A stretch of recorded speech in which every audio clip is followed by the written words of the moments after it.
Hey guys, welcome to the Shrewsbury Biscuit podcast. It's me, Alex Wiley. I hope you're well. I hope you're coping through lockdown 2.0. Joined with us today is a very special guest, a guy I've been looking forward to speaking to for a while. We organised this a while ago and it never happened. So I'm really happy that we're doing it finally. We've got Michael McCarthy. Thank you so much for joining us, Michael. You're welcome. I've been reading all about you, Michael. I think you're a fascinating, inspiring chap. So I'm really excited to be talking to you. Of course, there's difficult aspects to this conversation, but great things have come out of it. So I would love to discuss sort of your early life and sort of what happened to you and put you in this position you're in at the moment. So you had a terrible accident when you were younger. I did as well. Yeah. It was a road accident, wasn't it? It was. And what happened? You got a head injury and you were in hospital for... Which hospitals were you in? I don't even know. Locally, you're in Shrewsbury Hospital. Yes. Birmingham. And in Great Ormond Street. But Shropshire, the NHS in Shropshire have really helped you, haven't they? They have. Yeah. All the nurses, the doctors and the physios. What I love about your story, Michael, is from a young age you were very active and you were all about sports, and this terrible accident happened to you, and obviously it's a lot of people would have succumbed to defeat, but you didn't. You've inspired others and you've gone on and done amazing things. I have. Yeah. Done things like I've done the Great North Run twice, but I think that I found that rather knackering. I look at this and I'm like, I complain about climbing up the stairs in work. If not, I've done the London Marathon. The London Marathon too. And I found that real double knackering. Double knackering. Like my feet baked like industrial ovens. If you know how hot an industrial oven would be, that's what my feet were like. I can only imagine. What did you do when you were How did you train? How did you train for the London Marathon? I think that whatever the numbers were or happened to be for the local, or for a few gates what are down the road and what you can go alongside.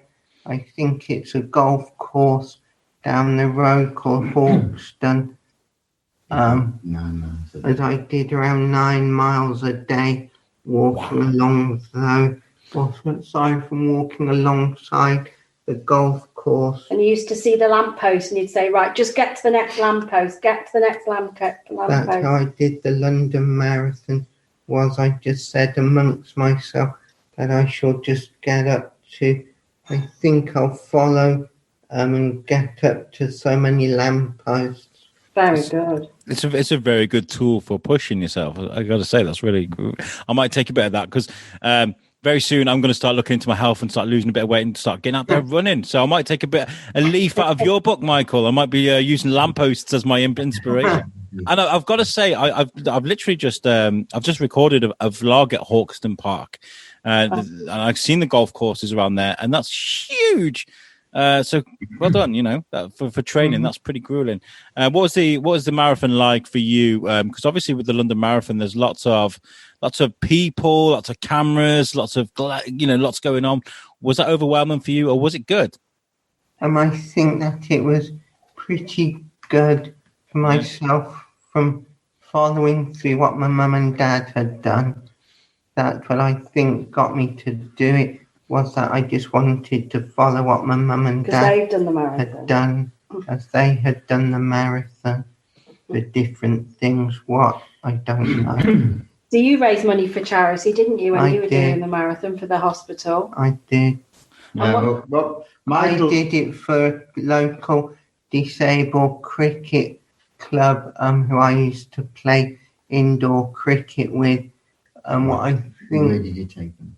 As I think that I took them somewhere like Butlins for a weekend. You raised the money to take them all away, didn't you? That's what Dad says for a week.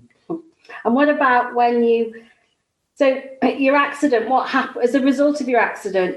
What do you find difficult? You've got paralysed down one side, aren't you? I am, And you're registered blind. as I am as well. But what keeps you going? I don't really know. Got us on that. What you do? I guess I just think of tomorrow, Achieve something. something what I would like to have a go on achieving, like come the near future, like tomorrow I would have a go at something or other what I've always wanted to have a go at. Like what, I'm not sure. I guess it would be like, Well, you've got an amazing drive, and I love your sense of humor as well.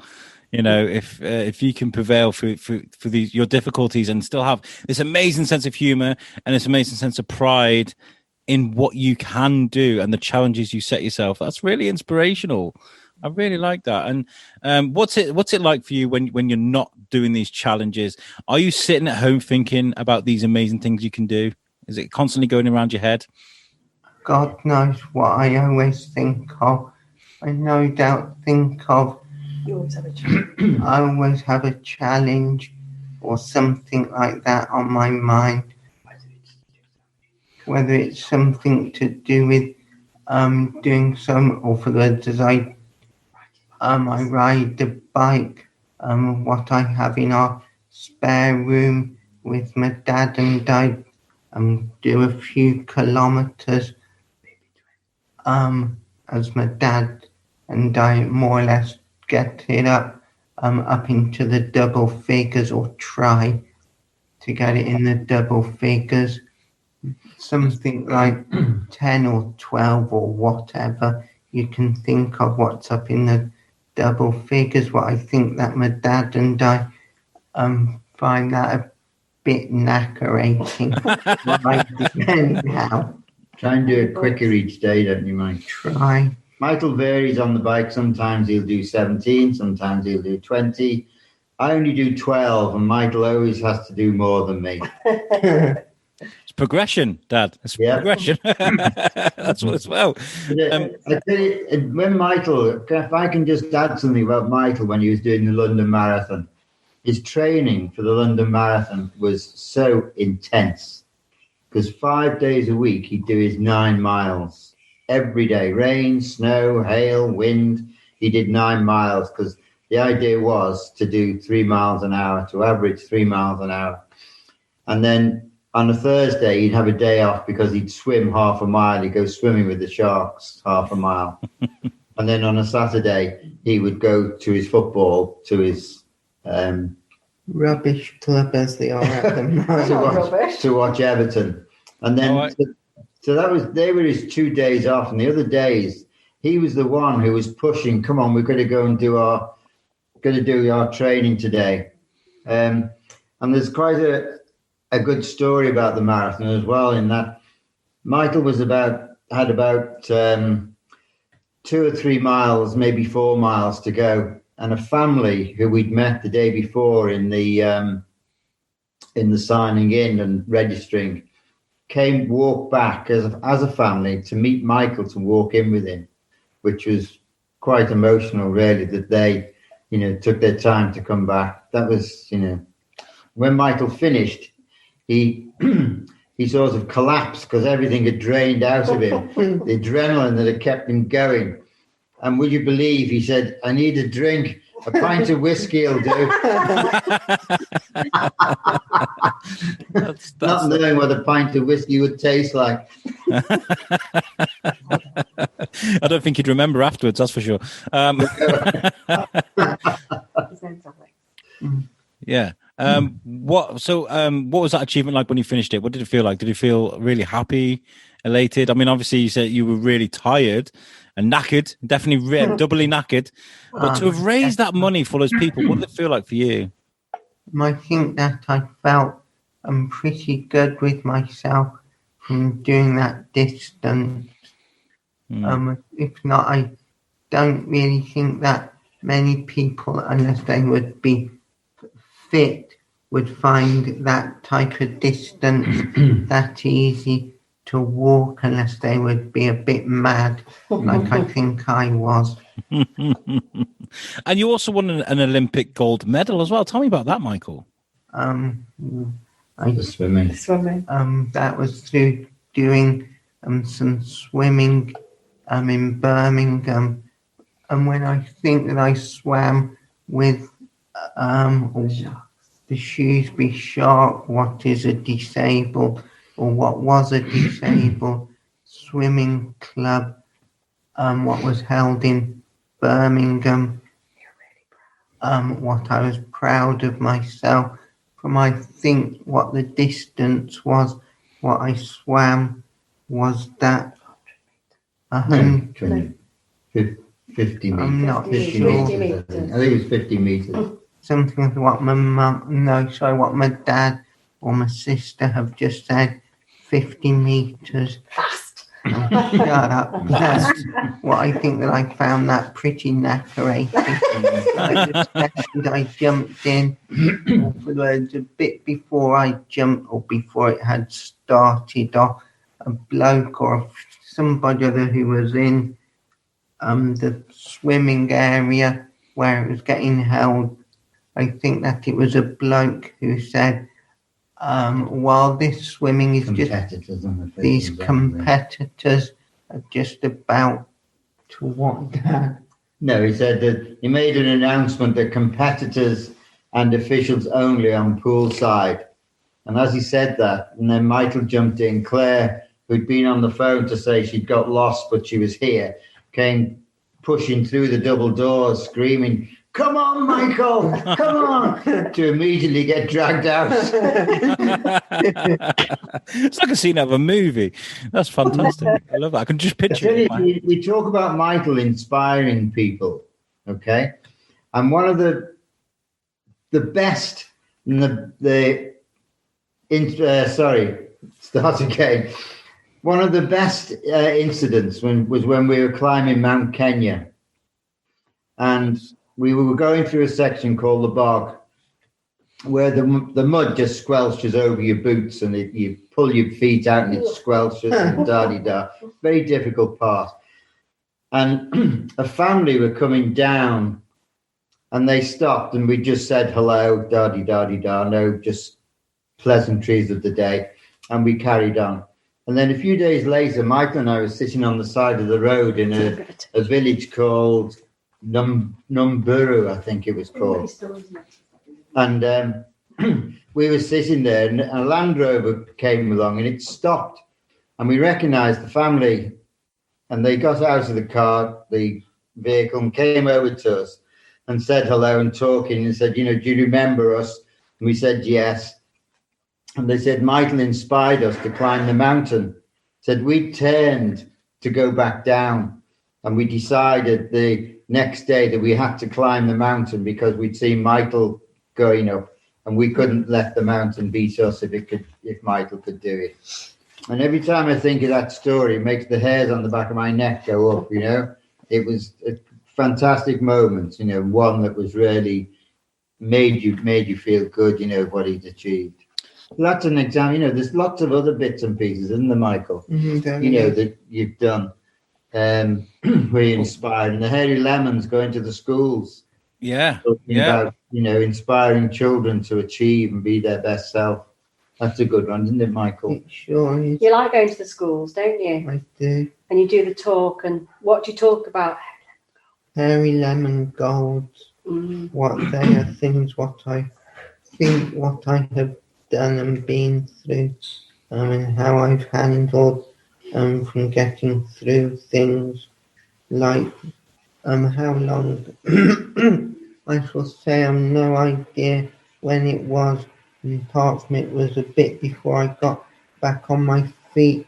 My dad used to take us around, I think, to a clinic in London called Bobar, where I'd have physio with a woman called Leora. If you could not hear the type of noises what I used to make from being put on the far rear basement of the clinic, you must have had slight hearing problems. Because of the exercises that you have to do. Because of the pain that Michael was going through. Yeah, I They imagine. then took him to a room in the basement because they didn't want him screaming and frightening other patients. But Oh, bless. That was this time when we saw the graph start to climb with Michael, in that there was the pain and the grimaces and the screams, and then there was the determination to sit up, then the determination to stand, and you could see it in his face that, we realized then that Michael had that determination and that rod of steel in his back to stand and want to do things. And that really was the moment where you thought, this chap's going to do things. That's really, really beautiful to hear, because I mean, a lot of people that have been through that trauma wouldn't have persevered like you. They wouldn't have had the strength not only to get up, walk again, and cycle like 18 miles a day on a bike or whatever, and do all these amazing things you do, but to inspire others as well. Michael, where do you get the strength from to help others? Where does that come from? I don't really know. I guess it's just the thoughts of what I would have been doing if the accident would had not had have happened, apart from, as I know that I'm paralysed down one side, that I shall never have any use of down my left. If not, I enjoy doing stories, what I've been doing for the last some time or other. Like, I have a few books published in the local libraries about two mischievous dogs called Woodstock and Churchill. That's where I've had the names of the two dogs from, would happen to be the name of the dog called Woodstock would have happened to had just had to been the dog's name. Sorry, the name of my school head's family's dog's name, Woodstock and Churchill, has been the name of our own dog before we had him put down, that being a while back. So that's where the two dogs' names come from, one school and home. What school did you go to? If not, I went to an RNIB residential school for the blind, where I was at for around 6 years. What was it called? Like, it was local, On it being called Condover Hall, what's near Baston Hill, Church Stretton and other areas up that way in Shropshire. So how do you do your books, Mike? How do you do your stories? I do them with a lady whose name I think's called Kath Brown. She has lived around the corner before she moved house. So Michael tells the stories, don't you? I do. He just sits and talks and tells stories. Catherine writes it out, and then she knocks it into shape. Does it? That's Do you? right. And Michael, do you have these stories already in your head? Does it take you a while to think of the stories you want to tell, or this, or do they come out of you on the instant? Do you think about really hard about the stories you want to tell? Now and then I find it easier than other times. Yeah, it's nice to be able to get your thoughts and feelings and share them with others in these beautiful books. They're beautifully illustrated as well, and to be able to share that with other people. It's an amazing gift. And I've got a book. I've got a synopsis ready to be written, and I'm too lazy to write it. So you beat me on that one as well. You need a hairy lemon goal, Alex. I do need a hairy lemon goal. I'm learning from you, Michael. You're inspiring me as we talk. You've got lots of these books, haven't you? When was the first one released? When did you first? About 9 years. About 9 years ago. And now is there like eight books you've done now? Is that Something like 8. Yeah. There's another one due. If not, there's another one due out sometime or other this month. Ooh, what's that one going to be called? Dogs at the Zoo. Dogs at the Zoo, great. And where can we get the books? Can you buy them from any shops? Can you, Dad? There's a shop in Oswald Street, isn't there? Yeah, or you can go on Michael's. Or you can go online on Michael's website. Nice. It's hard this year because Michael normally does lots of Christmas fairs, don't you? You do school fairs, and he sells probably 1,000 copies of each book going around the fairs. But unfortunately, because of COVID, you can't do that now. So you're going to you're doing the podcast with Alex, and you're going to do Facebook, aren't you? Right. And then what's your what's the web address, Dad? Thosecleverdogs.com. I was going to sort of talk about lockdown and the pandemic and what's going on, because you're a very active guy, and I imagine going around schools and speaking to people is your bread and butter. That's what you enjoy, right? So to not be able to do that, has that really been really hard for you this year? I guess so. Yeah. With the challenge of the bike every day. I took up the challenge of the bike every day, something to occupy myself. Take it out on the bike. Yeah. Have that COVID. I think that was important that Michael had a focus. Yeah. And really that kept him sane, and it kept him active, because he had something that day, this is what I'm going to do. And I think that was very important, and I think that really helped Michael through until he broke his hip. Yeah. Claire told me about that. You fell off your bike. What happened there, Michael? I'm not sure, but I think I fell in the kitchen. Oh no! And when was that? Has it healed up now, or? It's healed up now. Yeah, just taking it easy. I did it a couple of months ago. Oh, bless you. Must I'm back on the bike.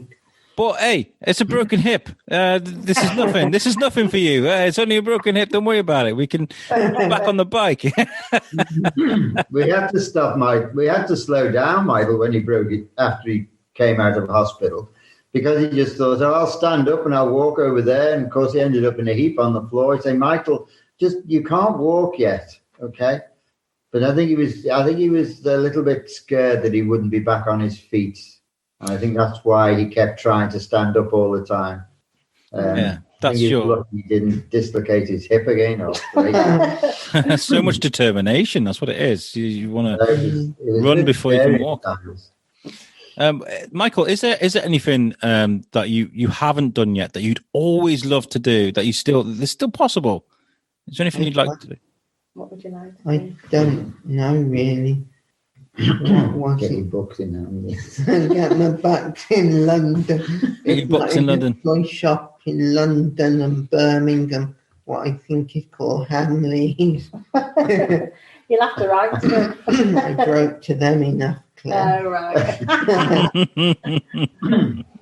The books are a good focus for you, aren't they? They are. Oh, amazing. And what inspires you, Michael? You're such an inspiration to other people, but what keeps you going? What's your inspirations? What?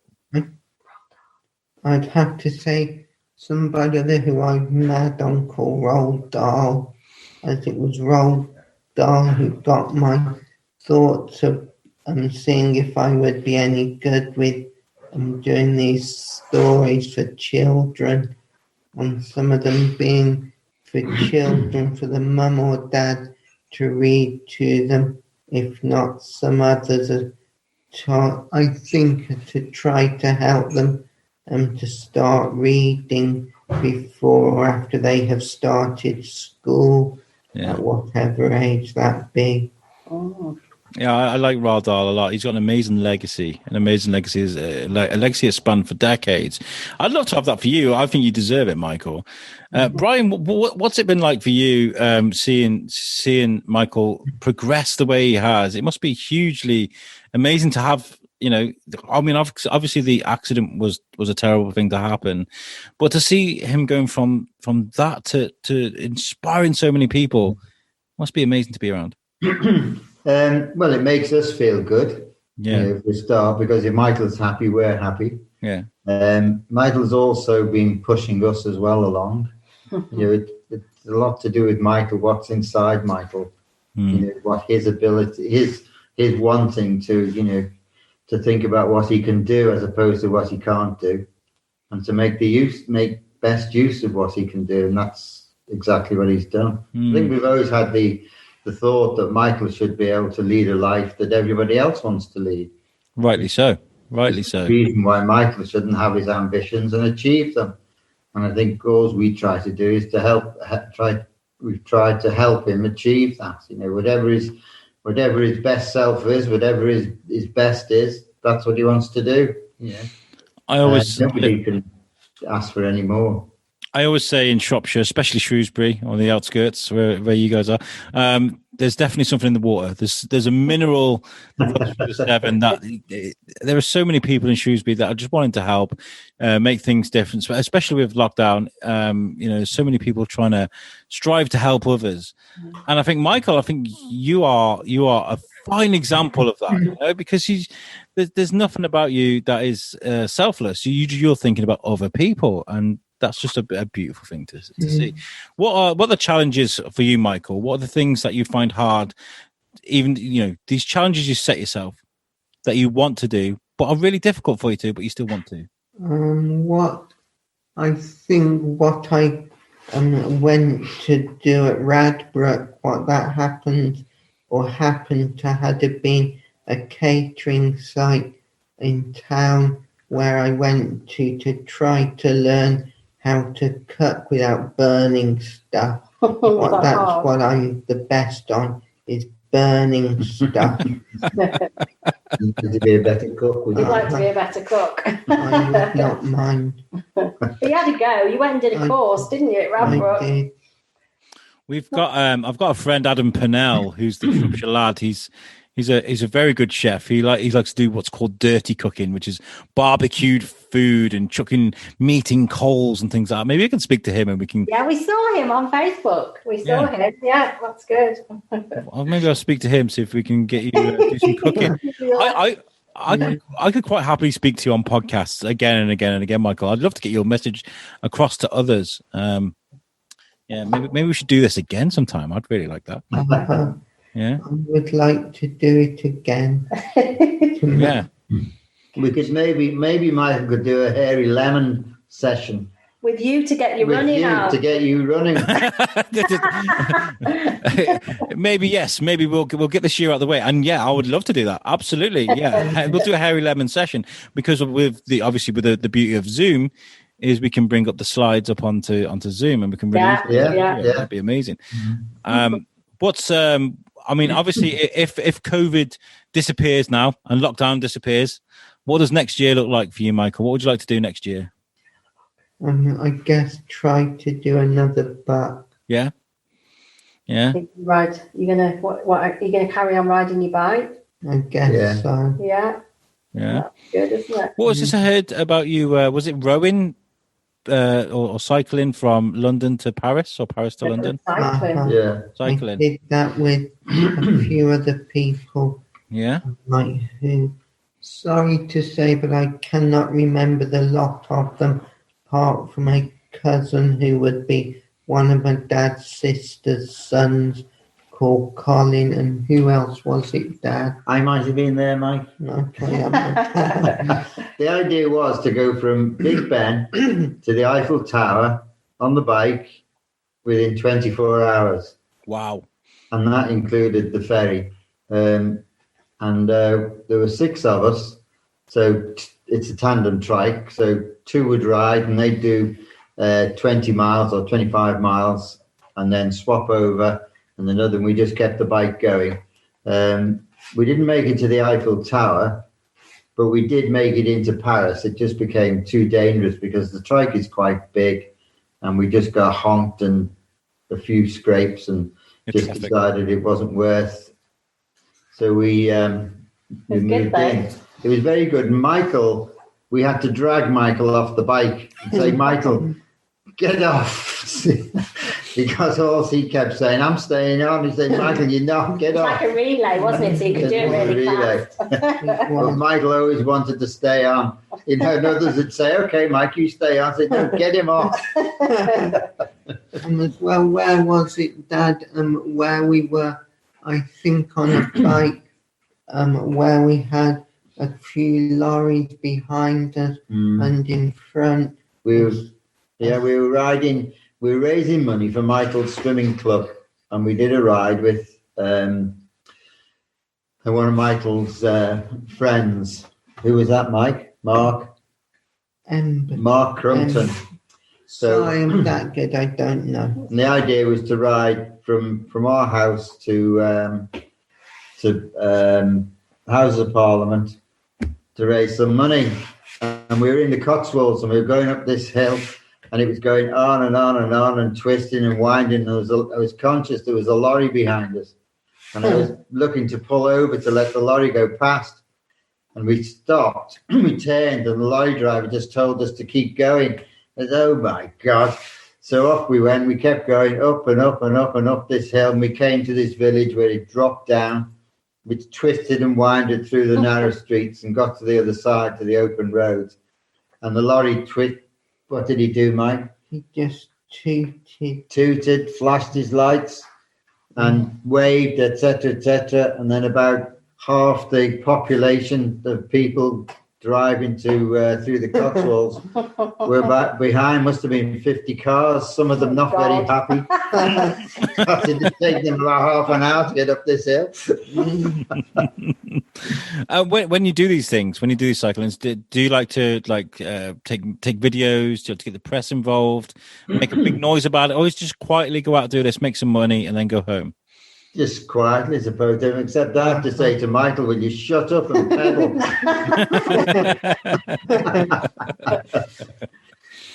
Oh, this has been really nice. Honestly, I'm so inspired.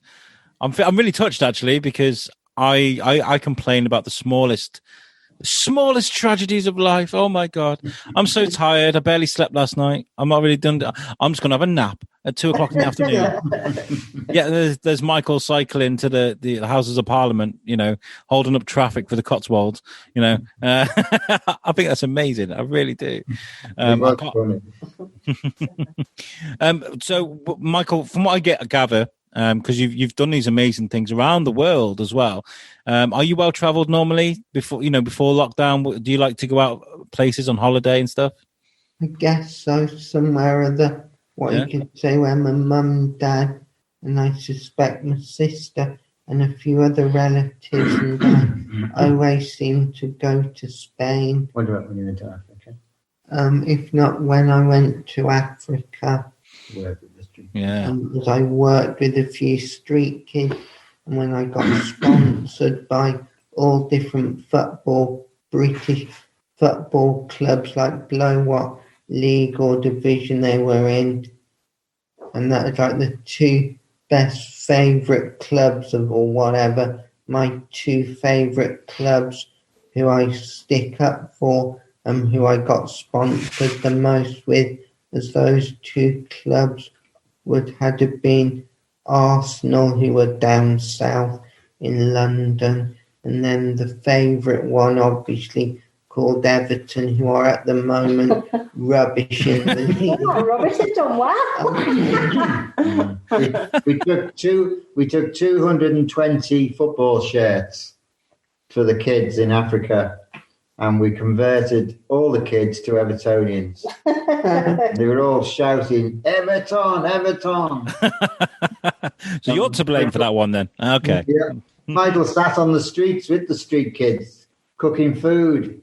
Go and buy some meat and potatoes and cook some food for them. It was that Kenya or was that Jordan? Because I did. That was Kenya in Nairobi. Yeah, because we were in Kibera, which is one of the biggest slums in the world. Well, Dad, what was it? What was the boy's name? Who I was cooking with? Richard. Another boy called Richard and I, as us pair, were just cooking off the floor as my dad, and I think that the rest of the students who went with us did not enjoy it, but Richard and I, from it being from off the floor, neither of us two were that bothered with it. I mean, that us pair just ate it, and it did not seem to bother either of us two, like it bothered my dad and the rest of them. What about the monkey? If not, from having a drink somewhere where I'm not sure that while I would be around halfway through drinking the drink, a monkey appeared from off the top of a tree, just picked the cup up, jumped back up in the tree and drank it, and then jump back down and put the cup back from after finishing Or at least you left in a cup. from whatever was in the cup. Amazing. You've done some amazing traveling, sir. I'm very jealous. I want to go to Africa and have monkeys steal my drinks. Sounds so funny. And this traveling and all the things, do they give you ideas for your books? All the adventures you've had? I suspect they do. Yeah. Yeah, rightfully so. Now, obviously, with everything that's going on with the world right now, you can't go around to schools and do your hairy lemon goals. So what have you planned to adapt them with Zoom and things to try and carry on? I guess so. What was it? We do it on Zoom like this, don't we? With the slides, we do a workshop. And do schools and companies get in touch with you to book these? I guess they do. Schools.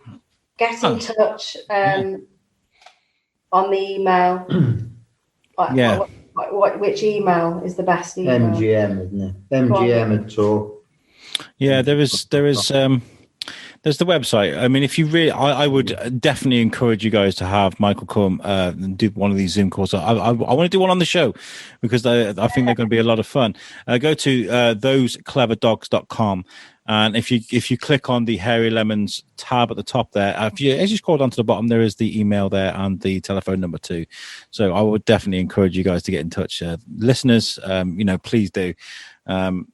I mean, it must be really nice, inspiring young people to go out there and do something special with their lives, We've had 100% positive feedback wherever Michael's been with the schools. It's been quite uplifting, really, about what, the response from the children and the letters that Michael's had as well.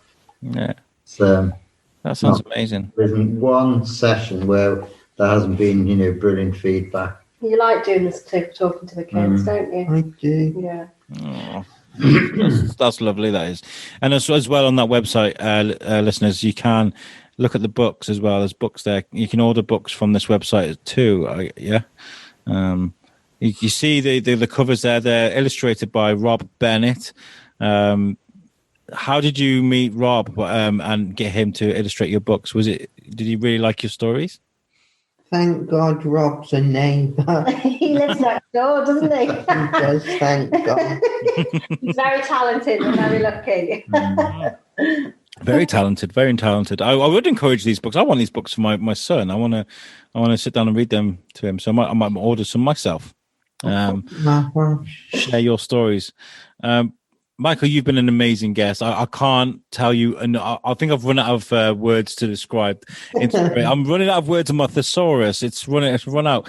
Inspiration, but you really are an asset to this county. That means that you're well loved. Okay, and I want to say thank you for all of the challenges that you've done and completed. All the money that you've raised.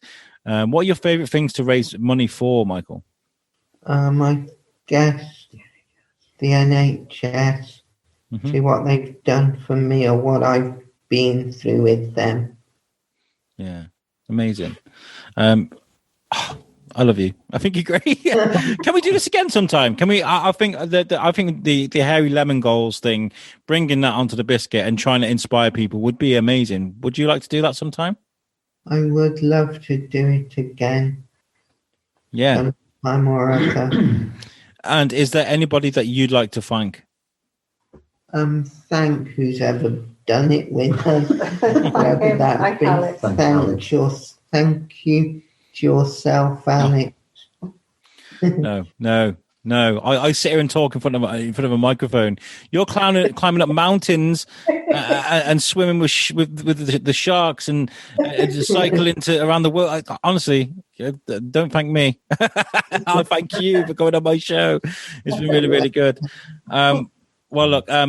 Thank you so much, guys. Claire, thank you for Thank you, Alex. Thank you, Alex. You're very kind. Yeah, we'll be happy to do a Hairy Lemons, won't we? Yeah, thank you. When you do the world opens again, will be going out and reading the books to the children? Yeah. Yeah. You're welcome. We will, and we do them on Zoom. It works quite well with the schools on Zoom. The kids are so used to, and the teachers are so used to doing it now.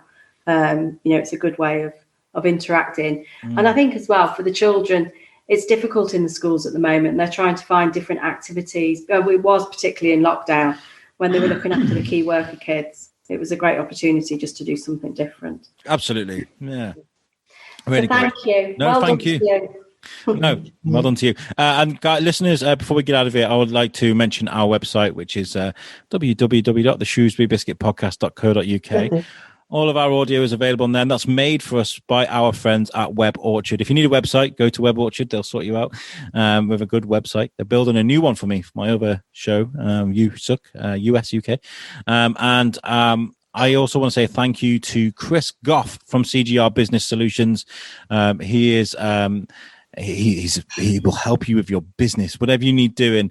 He's helped us out to no end at the Biscuit. We're now a registered CIC, which means we can go out and do good for the community, and that's because of Chris at CGR.